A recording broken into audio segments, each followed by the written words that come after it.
أعوذ بالله من الشيطان الرجيم. بسم الله الرحمن الرحيم. وآتوا النساء صدقاتهن نحلة وإن تبن لكم عن شيء منه نفسا فكلوه هنيئا مريئا. اور ان عورتوں کو ان کے مہر خوش دلی سے عطیے کے طور پر دو. ہاں اگر وہ خود اپنی خوشی سے کچھ چھوڑ دیں تو اسے مزے سے کھا سکتے ہو. یہ سورہ نساء کی 4 آیت ہے. اس سے پچھلی آیت میں عورتوں سے نکاح کے تعلق سے بات چل رہی تھی کہ 2 3 3 اور 4 نکاح تم کر سکتے ہو، اجازت ہے تمہیں. اور اس میں نکاح کرنے کے بعد عورت کو جو عطیہ دیا جاتا ہے اس کے تعلق سے بیان کیا جا رہا ہے کہ شوہر بیوی کو عقد نکاح میں بن جانے پر جو دے دیتا ہے اس کی حیثیت لازمی عطیہ یا ہدیہ ہے، جسے ساقط کرنے کا اختیار کسی کو نہیں ہے، کیونکہ یہ اللہ تعالیٰ کی طرف سے عائد کردہ فریضہ ہے. البتہ عورت کو اختیار ہے کہ وہ نکاح کے بعد اس کا جو حصہ چاہے معاف کرے. اسلام میں مہر عورت کی قیمت یا نکاح کا معاوضہ نہیں ہے، بلکہ وہ ایک شرعی فریضہ ہے اور پرخلوص ہدیہ ہے، جس سے مخصوص زوجین کے درمیان الفت و محبت کے تعلقات پیدا کرنا اور عقد نکاح کی اہمیت کا احساس پیدا کرنا ہے. مہر جو ہے وہ عورت کا حق ہے. وہ عورت کا حق کوئی اس سے چھین نہیں سکتا. مہر اس کے والدین کا حق نہیں ہے اور نہ ہی کسی اور کا حق ہے، اور اس کا جو ہے تصرف عورت کی اختیار کے بغیر کوئی نہیں کر سکتا، چاہے اس کا شوہر ہو، چاہے اس کے ماں باپ ہو، چاہے اس کے بھائی بہن ہو. مہر نکاح کے موقع پر مقرر کرنا ضروری ہے. مہر ادا کرنے کی 2 صورتیں ہوتی ہیں: مہر معجل، مہر موجل. مہر معجل جو ہے فوراً ادا کرنے والا مہر، اور مہر موجل جسے کہا جاتا ہے وہ تاخیر سے ادا کیا جا سکتا ہے. یہ دونوں صورتیں جائز ہیں، لیکن نیت یہ ہونی چاہیے کہ میں مہر ادا کروں گا، اور وہ بڑی خوش دلی کے ساتھ، جیسا کہ دوسرے حقوق واجبہ ادا کرتا ہے بالکل اسی طریقے سے ادا کرنا، تنگ دلی کے ساتھ اور دل میں سختی لا کر ایک تاوان سمجھ کر بادل ناخواستہ ادا نہیں کرنا، بلکہ خوش دلی کے ساتھ ایک واجب کی ادائیگی کی طرح کرنا. بعض اوقات ایسا ہوتا ہے کہ مہر تو مقرر کرتے ہیں، جیسا کہ مہر موجل تاخیر سے دینے والا جو مہر ہے، لیکن نیت یہ ہوتی ہے کہ مہر دینا وینا کچھ نہیں ہے، بس مقرر کر دو، جتنا چاہا جیسا چاہا مقرر کر دیا. اگر ایسی نیت ہوگی تو نکاح باطل ہو جائے گا اور وہ زناکاری ہو جائے گی. یہ سمجھ لینا چاہیے. مہر ادا وقت پر نہیں کر رہے ہیں تو اجازت ہے مہر موجل کی، لیکن وہ نیت ہونی چاہیے، اور یہ نیت یہ ہونی چاہیے کہ میں اس کو جلدی سے جلدی ادا کر دوں گا. اور جو ہے یعنی کئی ایک صورتیں ہیں عورتوں پر مہر ادا نہ کر کے ظلم کرنے کی. ایک صورت تو یہ ہوتی ہے کہ کسی نہ کسی طریقے سے عورت سے مہر کو معاف کرانے کا چکر چلایا جاتا ہے، شروع سے یہ چلتا ہے. بعض اوقات تو ایسا ہوتا ہے کہ پہلی ہی رات کو عورت سے مہر معاف کرانے کی بات کر دی جاتی ہے، کیونکہ وہ عورت کمزور ہوتی ہے، اس کا مقابلہ نہیں کر سکتی، اسی لیے زبردستی جبراً دباؤ ڈال کر اس سے مہر معاف کرانا کی کوشش کی جاتی ہے. اور بسا اوقات ایسا بھی دیکھنے میں آتا ہے کہ شوہر کی موت ہو جائے تو بیوہ کو لا کر کھڑا کر دیا جاتا ہے اور اس سے یہ مطالبہ کیا جاتا ہے کہ اب مہر معاف کرنے کا تم اعلان کر دو. یہ زبردستی کی باتیں ہیں، ایسا کبھی بھی نہیں ہونا چاہیے، بلکہ مہر کو خوش دلی سے ادا کرنے کی کوشش کرنا چاہیے. اللہ کے نبی صلی اللہ علیہ وسلم کی اللہ تعالیٰ نے یہ خصوصیت عطا فرمائی تھی کہ آپ بغیر مہر کے بھی نکاح کر سکتے تھے، آپ کو اجازت تھی، لیکن آپ صلی اللہ علیہ وسلم نے کبھی بھی ایسا نہیں کیا، وہ اجازت کا استعمال نہیں فرمایا. اب آپ صلی اللہ علیہ وسلم کے بعد کسی کو یہ اختیار نہیں ہے کہ بغیر مہر واجب کے کسی عورت سے نکاح کرے. مہر واجب رکھنا ضروری ہے، اور وہ نقد یا سونا اور چاندی کی شکل میں رکھنا بھی ضروری ہے. نہ بعض اوقات ایسی بھی باتیں سننے میں آ رہی ہیں کہ کوئی یہ کہہ رہا ہے کہ قرآن کی چند صورتیں یاد کر لو تو یہ مہر ہو جائے گا۔ ایسا نہیں ہو سکتا۔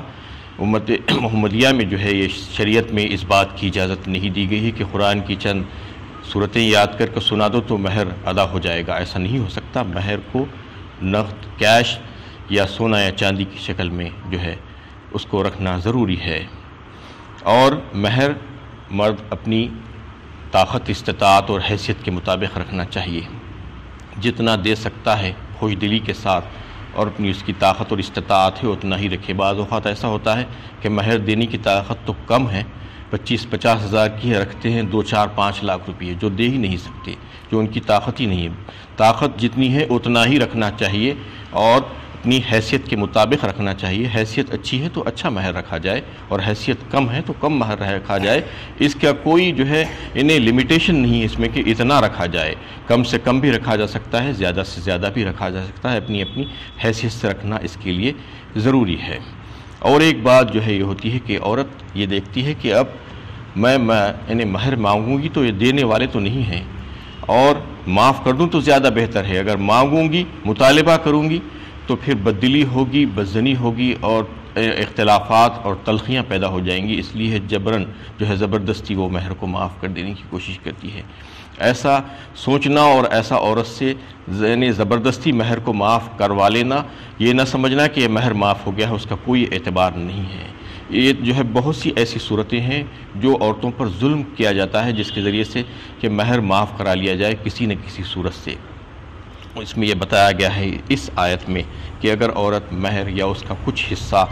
اپنی مرضی سے، اپنی پسند سے معاف کر دے نکاح کے بعد تو وہ جائز ہے تمہارے لیے، تم اس کو استعمال کر سکتے ہو، ورنہ زبردستی کر اس کو معاف کرانے کی کوشش کرنا یہ کوئی اچھی بات نہیں ہے۔ اور اس بات کا احساس ہونا چاہیے، مردوں میں لحاظ ہونا چاہیے کہ عورت سے نکاح کرتے وقت اس کا جو مہر مقرر کیا ہے اس کو ادا کرنے کی نیت ہونا، جبکہ نکاح کے موقع پر دیگر سارے کام کیے جاتے ہیں اور فضولیات میں اپنا لاکھوں روپیہ برباد کیا جاتا ہے، بیجا رسومات جو ہے کیے جاتے ہیں جو غیر شرعی ہوتے ہیں بہت سے اس میں سے،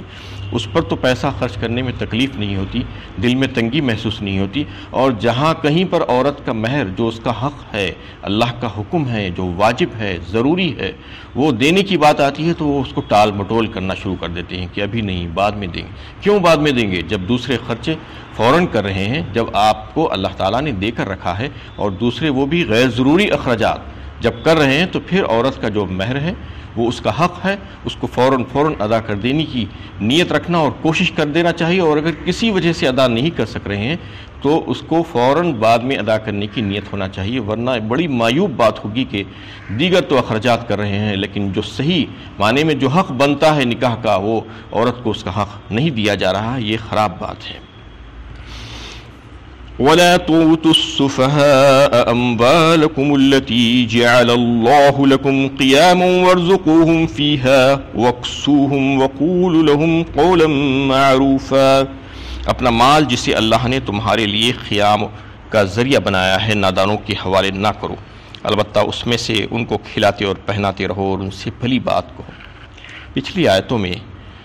یتیموں کو ان کے مال حوالے کر دینے کے لیے کہا گیا تھا، اور اس آیت میں، اس سے پہلے کی آیت میں عورتوں کو ان کے مہر ادا کرنے کے لیے حکم دیا گیا، تو اس سے یہ بات سامنے آتی تھی اور یہ احساس پیدا ہوتا تھا کہ چاہے ہر حال میں عورتوں کو اور یتیموں کو ان کا مال ان کے حوالے کر دینا چاہیے، چاہے وہ اس کو وہ معاملات کا سلیقہ رکھتے ہو یا نہ رکھتے ہو، چاہے اس کی حفاظت کی جو ہے ان کے پاس قدرت ہو یا نہ ہو، تو یہ بات کا احساس ہو رہا تھا۔ اس لیے اللہ تعالیٰ اس آیت میں اس غلط فہمی کو دور فرما دیے ہیں اور کہا گیا ہے کہ کم عقلوں کو ان کے مال ان کے حوالے مت کرو جب تک کہ تم ان میں جو ہے یہ بات دیکھو کہ ان میں شعور آ گیا ہے اور وہ ان میں سمجھداری پیدا ہو گئی ہے، یہ محسوس کرنے لگو تو پھر ان کا مال ان کے حوالے کرو، ورنہ جو کم عقل ہیں، جن کے پاس عقل کی کمی ہے، کمزوری ہے، ان کو ان کے مال حوالے نہیں کرنا چاہیے۔ اس میں دو باتیں بتائی گئی ہیں، ایک تو یہ کہ مال کی اہمیت کو بتایا گیا ہے کہ مال بہت اہم چیز ہے، زندگی کی ایک ضرورت ہے، قیامہ فرمایا، جعل اللہ لکم قیاما قیامہ، مطلب یہ ہے کہ تمہاری معیشت کو قائم کرنے کے لیے مال ضروری ہے، مال کے بغیر تم زندہ نہیں رہ سکتے، تم کو یعنی اپنی ضروریات کی تکمیل کے لیے مال کی ضرورت ہے، تو اس کی حفاظت کرنا چاہیے۔ اور دوسری بات اس میں یہ بتائی گئی ہے کہ مال کی حفاظت کے سلسلے میں جو تم سے جو کوتاہیاں ہوتی ہیں اس کی اصلاح کے سلسلے میں اللہ تعالیٰ یہ بتا رہے ہیں کہ بسا اوقات ایسا ہوتا ہے کہ انسان یعنی طبعی طور پر محبت میں مغلوب ہو کر اپنے نابالغ بچوں کو اور جو ہے عورتوں کو اپنا مال دے دیتا ہے، یعنی جو جانتی نہیں ہے کہ اس کو کس طریقے سے حفاظت کرنا ہے، تو اس کا لازمی نتیجہ کیا ہوتا ہے کہ مال کی تباہی و بربادی اور افلاس اور تنگدستی آ جاتی ہے۔ تو اس سے رکنے کے لیے کہا گیا ہے، یہ دو جو ہے ہدایتیں اس آیت میں دی گئی۔ حضرت عبداللہ ابن عباس رضی اللہ تعالیٰ عنہ نے اس کی جو ہے تفسیر بیان کرتے ہوئے فرمایا کہ قرآن کریم کی اس آیت میں اللہ تعالیٰ نے مردوں کو ہدایت دی ہے کہ وہ اپنا پورا مال کم عقل بچوں اور ناتجربہ کار عورتوں کے حوالے نہ کریں، کیونکہ تم اگر ایسا کرو گے تو تم ان لوگوں کے محتاج ہو جاؤ گے۔ اور اللہ تعالیٰ نے مرد کو قوام اور حاکم بنایا ہے، اس کو منتظم بنایا ہے، چاہیے کہ وہ مال کی حفاظت اور نگرانی اپنے ہاتھوں میں رکھ کر کرے، اور جہاں کہیں پر اس کی ضرورت ہو تو لوگوں کو کھلائے اور پہنائے۔ ان یتیم بچوں کا اگر مال ہے تو ان کے اوپر اس کو خرچ کیا جانا چاہیے، اور جو عورتیں وغیرہ ہیں ان کا جو مال ہے تو ان کے اوپر بھی اس کو بقدر ضرورت خرچ کرتے رہنا، ان کو ان کے کھانے اور کپڑے وغیرہ پر۔ اور اگر وہ مطالبہ کرے مال کے واپس دینے کا تو ان کو صلاحیت کے ساتھ اور جو ہے بڑے معروف طریقے سے ان کو ٹال دینا، یعنی ان کی دل شکنی بھی نہ ہو اور ان کو مال بھی دے کر ضائع نہیں کرنا، کیونکہ مال کی حفاظت کرنا مرد کی ذمہ داری ہے، یہاں پر اللہ تعالیٰ نے بتایا ہے۔ اور جو ولی ہے یتیموں کا، اس کے اوپر اللہ تعالیٰ نے یہ ذمہ داری ڈالی ہے کہ جو مال یتیموں کا ہے وہ مال کی حفاظت اور نگرانی کرنا، اور یتیم کے بڑا ہونے کے بعد اس کا مال اس کے حوالے کر دینا۔ اس طریقے سے جو ہے مال کی حفاظت کے لیے ضروری ہے کہ وہ مال کسی ایسے ویسوں کے ہاتھوں میں نہیں دے دینا، بلکہ اس کو حفاظت کے ساتھ رکھنا اور ٹال دینا اگر مال کا مطالبہ کیا گیا، ان کی دل شکنی بھی نہ ہو، اور یہ کہہ دینا کہ تمہیں جو ہے مال دے دیا جائے گا، یہ مال تمہارا ہی ہے، تھوڑا سا ہم تم میں جو ہے شعور دیکھیں گے اور سمجھداری کو جو ہے دیکھ لیں گے تو پھر یہ مال تم کو دے دیا جائے گا، یہ کہہ کر ان کو اس موقع پر جو ہے ٹال دینا ضروری ہے۔ اور یعنی حضرت عبداللہ ابن عباس رضی اللہ تعالیٰ عنہ کی تفسیر سے یہ مفہوم بھی نکلتا ہے کہ اس میں سے جو ہے جو مال کی حفاظت کی جو بات کہی گئی ہے وہ ساروں کے لیے ہے، نہ صرف یتیم بچوں کے لیے بلکہ جو ہے عورتوں کے لیے بھی اور دیگر لوگوں کے لیے بھی جن میں ناتجربہ کاری ہے اور عقل کی کمی ہے، جو مال کی حفاظت اچھے طور پر نہیں کر سکتے، ان تمام سے مال کو بچا کر رکھنا ہے، ورنہ مال کا خطرہ ہو سکتا ہے کہ وہ مال ضائع ہو سکتا ہے۔ اس میں چاہے یتیم ہو چاہے غیر یتیم ہو، چاہے جو ہے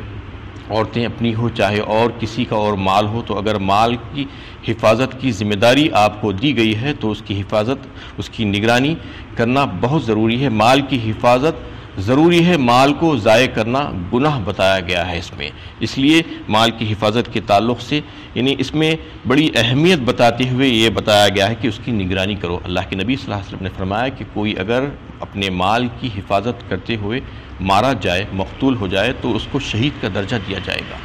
یہ جو ہے حدیث صحیح بخاری کی ہے کہ اس میں یہ بتایا گیا ہے کہ وہ شہادت کا درجہ پائے گا، مطلب ثواب کے اعتبار سے وہ شہید کے برابر ہو جائے گا اگر مال کی نگرانی اور اس کی حفاظت کرتے ہوئے اس کو مار دیا جائے گا۔ مال کے کو قریب رکھنے کے تعلق سے کئی ایک جو ہے باتیں سامنے آتی ہیں، جو لوگ جو ہے جو زاہدین ہوتے ہیں، جو صلحاء ہوتے ہیں اور جو صوفیہ وغیرہ ہیں، وہ یہ کہتے ہیں کہ مال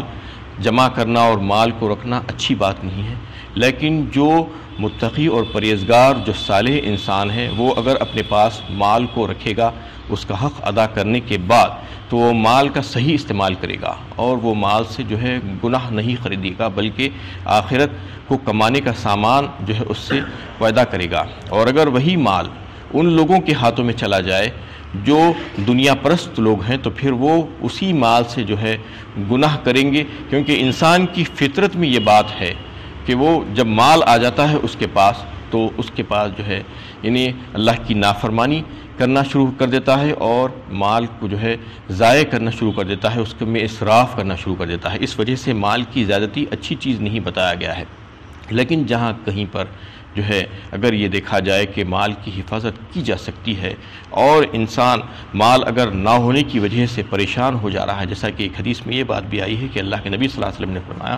کہ اگر تمہارے پاس مال نہ ہو تو کفر تک پہنچ جاؤ گے، کافر ہو جاؤ گے۔ مطلب یہ ہے کہ ضروریات کے لیے مال کا ہونا ضروری ہے، اور ہر انسان صبر نہیں کر سکتا۔ جیسا کہ پچھلے جو لوگ تھے، حضرات تھے، وہ صبر کرتے تھے، تھوڑے تھوڑے پر خناعت کر لیتے تھے، لیکن آج خناعت کا جذبہ جو ہے انسانوں کے اندر سے چلا گیا ہے، تھوڑی سی چیز کو بھی برداشت نہیں کر سکتے، تھوڑی تکلیف برداشت نہیں کر سکتے۔ تو ایسے لوگوں کے لیے ہدایت یہ ہے کہ مال کو جائز طریقے سے کمائے اور اس کی حفاظت اور نگرانی کرتے ہوئے اس کو صحیح طور پر استعمال کرنے کی کوشش کرے۔ یہ تمام باتیں مال کی حفاظت اور نگرانی اور یتیموں کو ان کے مال ان کے حوالے کر دینے کے متعلق بات کی گئی ہے۔ یہاں پر جو آیت میں جو بات کی گئی کہ جعل اللہ لکم قیاما، تمہارے لیے ہم نے اس میں معیشت کا ذریعہ بنایا ہے۔ اگر صرف یتیموں کا مال کی بات ہوتی تو پھر تمہارے لیے نہیں کہتے، کیونکہ یتیموں کا مال تو انہی کو دینا ہوتا ہے، اس کے علاوہ کوئی اس کا جو ہے جو ولی ہوتا ہے وہ تو اس کو استعمال نہیں کر سکتا ہے اپنی ذات پر۔ تو اس کا مطلب یہ ہوا کہ نہ صرف یتیموں کا مال بلکہ غیر یتیموں کا مال بھی اور اپنا خود کا مال بھی نابالغ بچوں کو اور کمزور کم عقل بچوں اور عورتوں کے حوالے نہیں کر دینا، بلکہ ان میں ہوشیاری دیکھتے ہوئے اور اگر سمجھداری ہے تو پھر وہ مال ان کے حوالے کیا جا سکتا ہے، ورنہ مال کو حفاظت کے ساتھ رکھ کر اس کو استعمال کرنا چاہیے۔ آخر دعوانا الحمدللہ رب العالمین۔